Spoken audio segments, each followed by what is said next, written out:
Shalom Sidra de Nitzavim Ve'eler, première montée, une alliance bien particulière. Le début de notre Sidra relate l'alliance dans laquelle Moshe Rabbeinu, le jour de sa mort, introduit le Bnei Israël.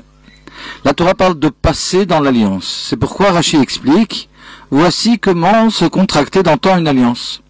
Ceux qui la contractaient faisaient 2 alignements de bêtes coupées en 2 et passaient entre les morceaux. À la façon dont Dieu et Abraham contractèrent l'alliance entre les morceaux dans la 6e montée de Lech Lecha, en passant ensemble entre des morceaux de bêtes, Dieu et tout Israël, le jour de la mort de Moshe Rabbeinu, passèrent aussi entre des morceaux. Cérémonie plutôt étrange. On aurait attendu d'une cérémonie d'alliance de voir plutôt un symbole de rapprochement, plutôt que de voir des bêtes déchiquetées. Le symbole est en réalité le suivant. Les contracteurs de l'alliance expriment l'idée qui suit. De même que les 2 parties de bêtes ne sont 2 que techniquement, mais nous savons pertinemment qu'elles ne forment qu'une seule entité.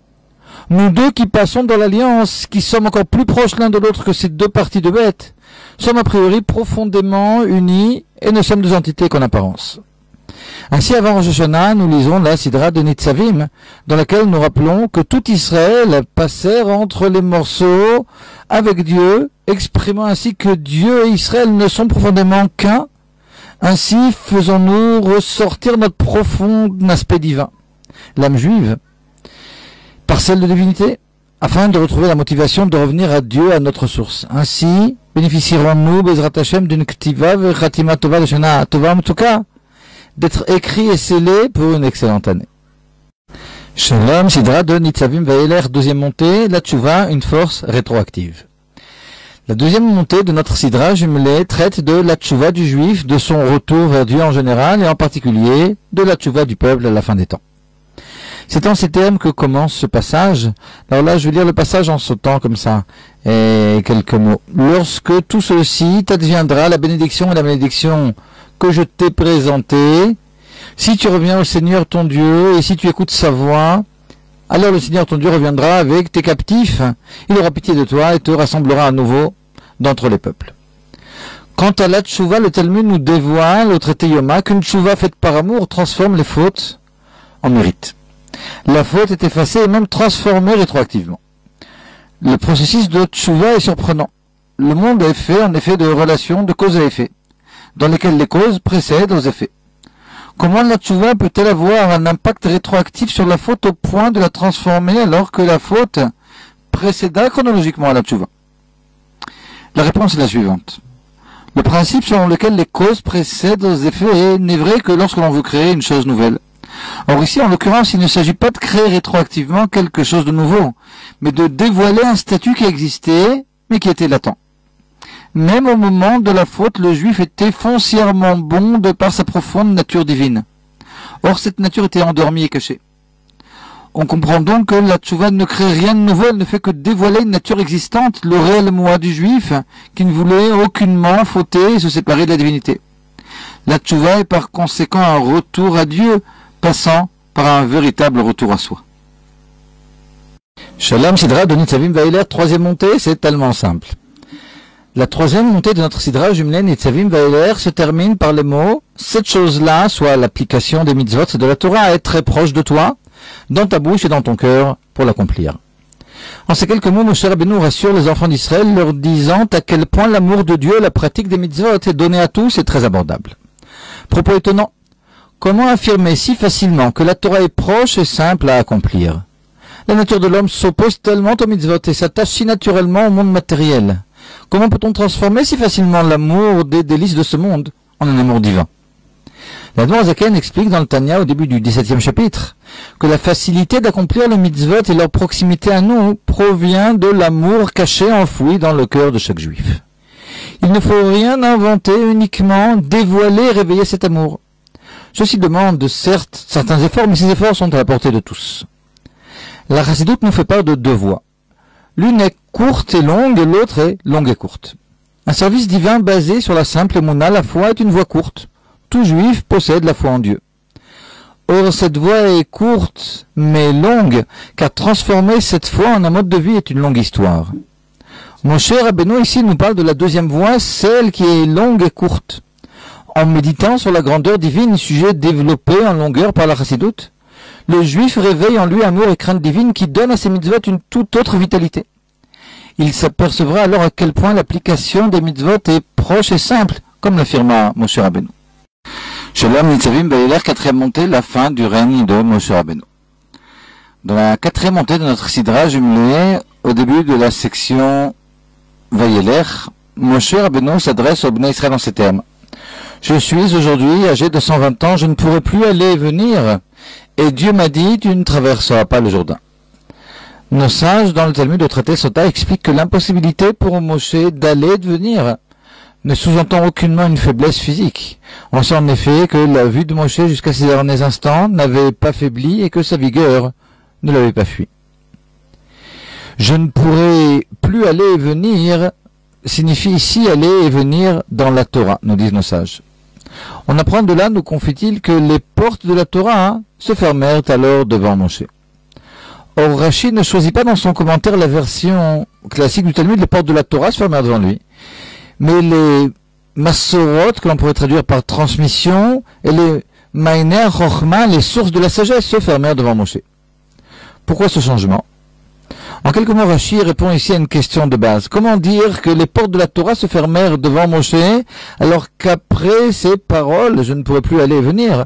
Moshe transmit encore au peuple d'Israël 3 sidrot, la sidra de Vayeler, donc qui a commencé, celle de Hazinu, et celle de Vezot Abracha. C'est pourquoi, selon Rashi, uniquement les portes des Massorot, les portes des transmissions, ainsi que les portes des Mainot HaChochma, dont on a parlé, furent fermées devant Moshe Rabbeinu. Mais alors, pourquoi Moshe prétend-il ne plus pouvoir aller et venir? De nombreux domaines de la Torah lui étaient encore ouverts. La réponse est que Moshe est symbolisé dans le Talmud au traité Baba Batra par le soleil, alors que Yoshua et les Chachamim qui suivirent par la lune. Or, si la lune possède des configurations variables, demi-lune, quart de lune, pleine lune, etc., le soleil, lui, représente la stabilité, l'invariance. Moshe est celui qui, comme envoyé de Dieu, transmet la Torah dans son intégralité. Cette Torah contient en potentiel tout ce que tout érudit de chaque génération diffusera. Lorsque Moshe, l'homme de la vérité et de l'intégralité, sentit une faille dans l'un des domaines de la Torah, il comprit que son rôle était révolu. Chacun d'entre nous détient en lui une parcelle de l'âme de Moshe Rabbeinu. C'est pourquoi, dans une certaine mesure, évidemment, à notre échelle, on a besoin d'une intégralité. Et ici, pour nous, elle correspond, d'une part, au besoin de la connaissance, en tout cas d'aspirer à la connaissance de la totalité de la Torah. C'est d'ailleurs une obligation pour chacun d'entre nous d'aspirer à cette totalité de la Torah, comme nous l'explique l'Admor Zaken dans la Selichot Talmud Torah. Et de plus, évidemment, on veillera à revoir son étude, afin de ne pas oublier la Torah déjà acquise. Shalom, Sidra de Nitzavim Vayeler, cinquième montée, les Kohanim et les trompettes. Dans la cinquième montée de notre Sidra jumelée, la Torah aborde la mitzvah de Hakhel. À l'époque du Temple, tout le peuple, hommes, femmes et enfants, se rassemblait au Beth Amikdash une fois tous les 7 ans, l'année qui suivait l'année de Shemitah, et écoutait le roi lire certains passages de la Torah. Nos sages dans la Tosefta de Sota décrivent cet événement. Le jour de la lecture, les Kohanim sortaient de la ville trompette en or en main et sonnaient afin de rassembler le peuple au temple. La Tosefta conclut, on disait alors d'un Kohen qui n'avait pas en main une trompette, celui-ci n'a vraiment pas l'air d'un Kohen. Cette remarque demande explication. Le travail des Kohanim consistait à servir au Beth Amikdash, au temple. Sonner de la trompette dans les rues de la ville n'était pas une mitzvah, mais plutôt la préparation à la mitzvah de Hakhel. Pourquoi alors voir un Kohen sans trompette en main était-il si choquant? Il nous faut pour cela comprendre le rôle essentiel des Kohanim. Parmi les travaux des Kohanim, on trouve celui d'apporter la Ktoret, c'est-à-dire des encens sur l'autel en or. Le Rambam explique que ce travail avait pour but de repousser les mauvaises odeurs et de les transformer en bonnes odeurs. Dans les mots du Zohar, transformer le mauvais penchant. C'est pourquoi les encens contenaient aussi la Chelbena, dont l'odeur était mauvaise et qui symbolisait les mécréants. Sur l'autel, la source de ces derniers était adoucie. On comprend alors les paroles de la Tosefta. Lorsqu'arrivait le moment de la cérémonie de Hakhel, tout le peuple, y compris femmes, enfants et nourrissons, se trouvaient à Jérusalem. C'est alors le moment opportun de tout laisser de côté pour rapprocher à la sainteté qui en était éloignée. À l'image des Miftsaim, Miftat Filin, etc. aujourd'hui. Seul un Cohen qui avait en main sa trompette prouvait qu'il avait réellement compris et intégré l'essentiel de son travail des 7 années précédentes. Celle de soulever finalement, de rapprocher le mal du bien, de transformer le mal en bien, de rapprocher de Dieu les niveaux et les hommes les plus éloignés. Shalom, Sidra de Nitzavim Vaïler, 6e montée. Si Dieu se cache, c'est signe qu'il est là. La Sidra de Vaïler est toujours lue à la fin du mois d'Elul ou durant les Aseret Yemei Tshuva, les 10 jours de Tshuva. L'une des allusions à la Tshuva se trouve dans notre 6e montée. Dieu annonce à Moshe Rabbeinu: tandis que tu te reposeras avec tes pères, ce peuple se laissera débaucher par les divinités du pays barbare où il va pénétrer, et il m'abandonnera, il brisera l'alliance que j'ai conclue avec lui. Ce jour-là, ma colère s'enflammera contre lui, je les abandonnerai, je leur déroberai ma face, vistarti panaim mehem, je leur déroberai ma face, et il deviendra la pâture de chacun, etc. Ces paroles ne sont pas rassurantes, mais si l'on analyse ces paroles de près, on remarque un amour immense de Dieu envers les Bnei Israël y est allusionné. Dieu, en effet, ne dit pas, Khalila, qu'il n'écoutera pas ou ne regardera pas les Bnei Israël. Il ne fera que dérober sa face, soit il se cachera, ce qui n'entraînera que l'impression chez les Bnei Israël d'une absence de Dieu, Khalila. Et comme le précise Rashi, Dieu fera comme s'il ne voit pas les souffrances des Bnei Israël. Le but recherché par Dieu n'est ici que la tchouva. Lorsque Dieu se cache au point où son absence apparente est pesante, voire insupportable, le juif se met à sa recherche. En réalité, non seulement Dieu est présent et suit chaque détail de nos faits et gestes, mais plus que cela. Isaïe, le prophète Ishaïa, nous confie au 63e chapitre de son livre, Bechol tsaratam lo tsar, dans toute leur souffrance, il souffre lui-même. Dieu souffre. Dieu attend alors à chaque instant, un réveil, une prise de conscience, une bonne résolution. On décidera alors, à cet instant, de tout recommencer à zéro. Shalom, Sidra de Nitzavim Vaïler, 7e montée, la lumière émane du Saint des Saints. Après qu'il ait écrit entièrement Sefer Torah sous l'ordre divin, Moshe, à la demande de Dieu, dépose ce Sefer dans l'endroit le plus saint sur terre, le Kodesh HaKodashim, ou Saint des Saints. Le Saint des Saints représente l'endroit des dévoilements impossibles de la divinité, on pourrait dire. Le monde de la matière est en effet limité par l'espace et le temps, or le Saint des Saints n'est pas affecté par ces limites. C'est pourquoi pouvaient s'y dévoiler des niveaux de divinité qui transcendent temps et espace.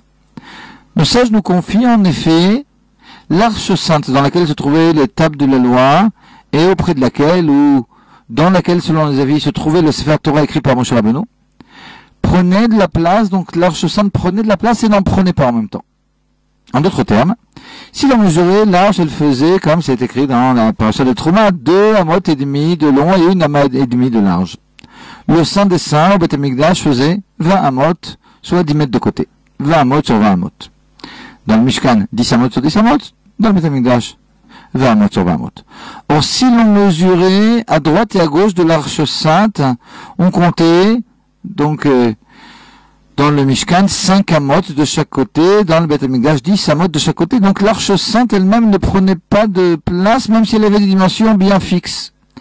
Ceci correspond à la nature même des tables de la loi, dans lesquelles les lettres divines étaient gravées, donc faisaient partie intégrante des tables. Ces tables transcendaient donc la nature totalement. Le Sefer Torah, c'est quelque chose d'un peu différent. Il était formé lui aussi de lettres saintes, mais ces lettres étaient appliquées sur le parchemin.